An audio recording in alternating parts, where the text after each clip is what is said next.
He is, when you talk about college football coverage, and he does a lot, Bruce Feldman on television, national TV, even, of course, pro football. Bruce Feldman, theathletic.com, with us on 365 Sports. Bruce, we have the opening of the transfer portal, NIL, of course, all the time. The college football standings released on Sunday that created some havoc.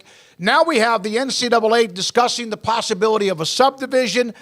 My God, what else could go right now at one time in college football, and it's great to be able to cover the sport. Yeah, it's a crazy time right now between everything that's just gone on, I feel like, in the last 72 hours. So let's discuss right now first the transfer portal. You all, Max and you, wrote an article, College Football Quarterback Transfer Portal Tracker, Best Players Available and Decisions. Has the list even been better, deeper than you thought even when you wrote that a week ago? Yeah, it has. And, honestly, Max and I, it's turned into the quarterback transfer portal tracker because, we're updating it basically every hour, it seems like, with the different names that come in or the different intel we're getting on, Grayson McCall was a 3-time Sun Belt Player of the Year, and now he's expected to be visiting NC State this weekend. And so it's recruiting, but it's recruiting where now a lot of these guys are proven. Whereas before it's just, they're 4-star, they're 3-star, whatever, and they're speculative or projection. A lot of these guys now are proven. I mean, we updated our story to reflect that the two best quarterbacks in the MAC conference, Curtis Rourke and DeQuan Finn, both went in the portal today. And they're guys who would probably be legit, mid to upper level starters in most of the Group of 5 conferences from the coaches we've talked to. Bruce, Kyle McCord is a very strange one to me. This is a kid who was 11-1, 24 touchdowns, 6 picks, had a really good season. Seemingly the only thing he didn't do was beat Michigan. How is an 11-1 quarterback at Ohio State in the portal? I think what you're having in some of these cases is quarterbacks who are curious to see, NIL is a real thing. Are they getting the best deal they can? And I think they're checking to see, are we the best fit for you? And do you think I'm the best fit for you? Kind of thing. And what I do think is significant in this case with McCord is, who played high school football with Marvin Harrison Jr., who's going to be moving on from Ohio State to the NFL after this season. But you have a guy in McCord who's playing for a coach in Ryan Day, who's developed a lot of NFL talent right now. And his receiver room is going to be hard pressed, even without Marvin Harrison Jr., to be any better than what he's going to have.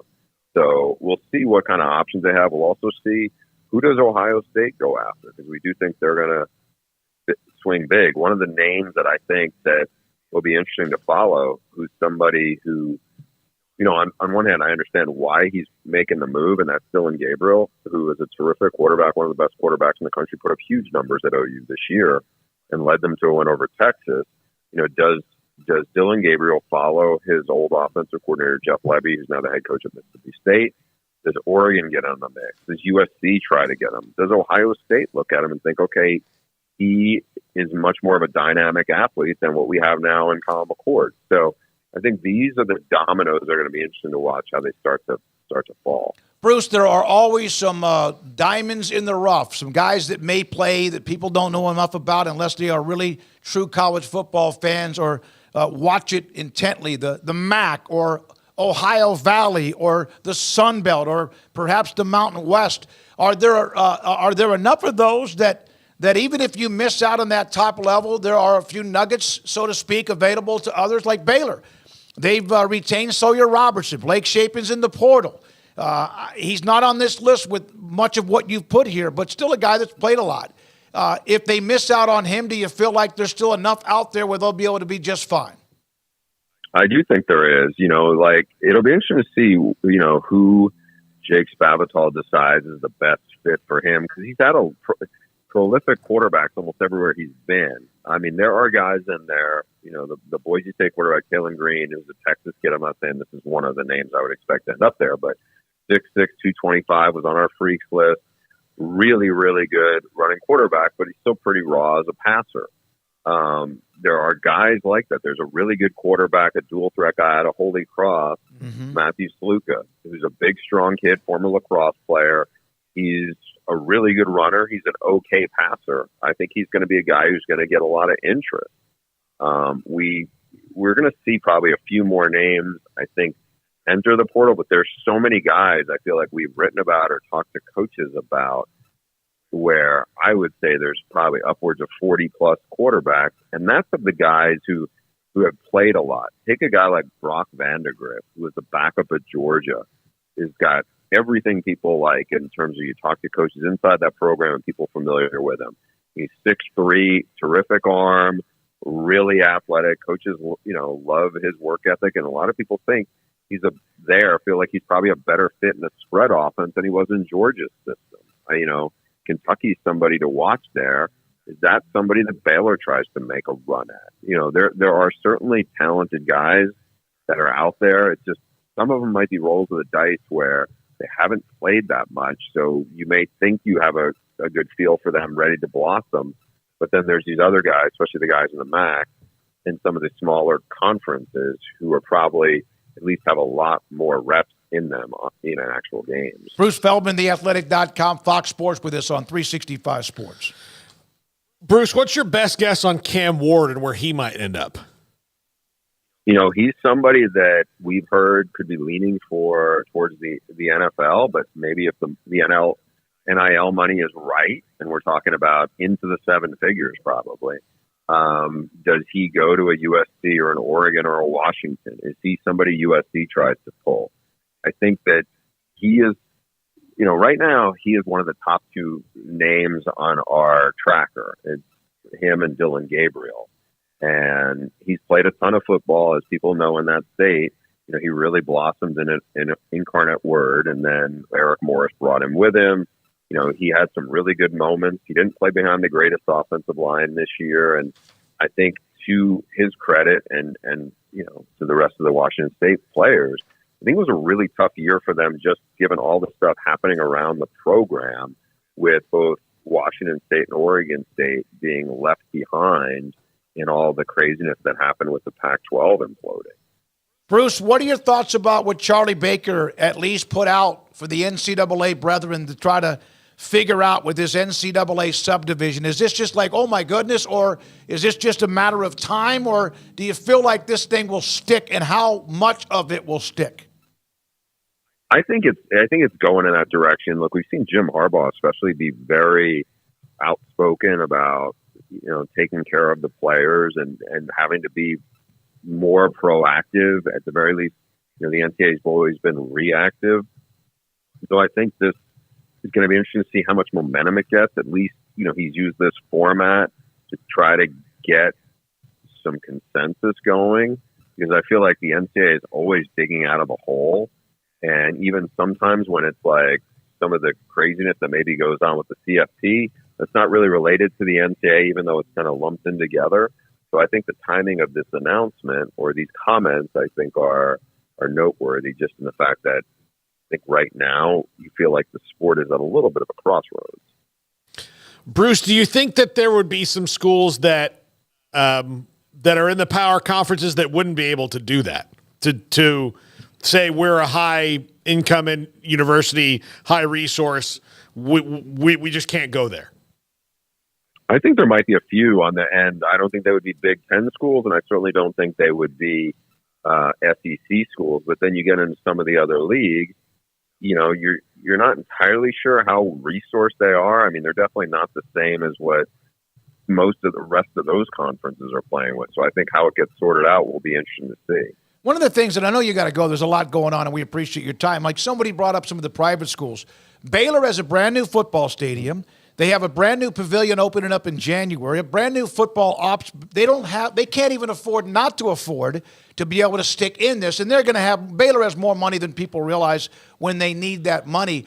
But would it be, let's have the 68 Power 5, Autonomy 5, or independent schools, would you say there's maybe 5 to 8 that would have to make a really tough, hard decision on that? I mean, it might be as many as that number. Like, I feel like Baylor is better positioned for that.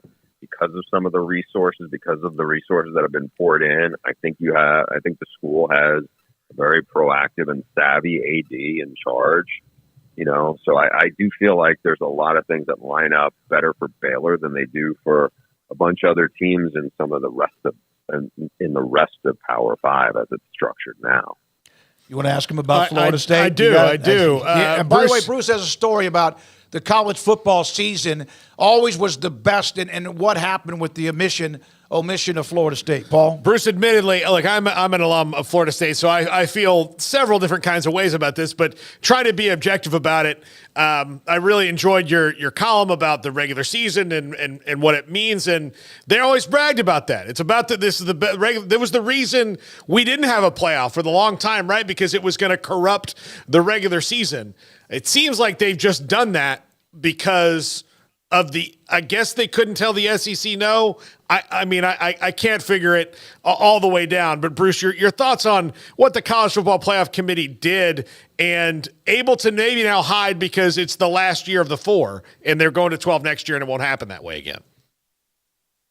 Yeah, it's pretty dubious, to be honest. Like when I saw this, I'm sitting there thinking, you can't leave out Florida State when they're 13-0.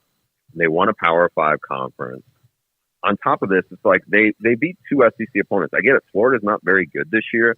LSU is. I mean, it's not a playoff team, but it's got the best player in the SEC by far, and probably the Heisman winner, Jaden Daniels. And that game was 45-17 with a minute left.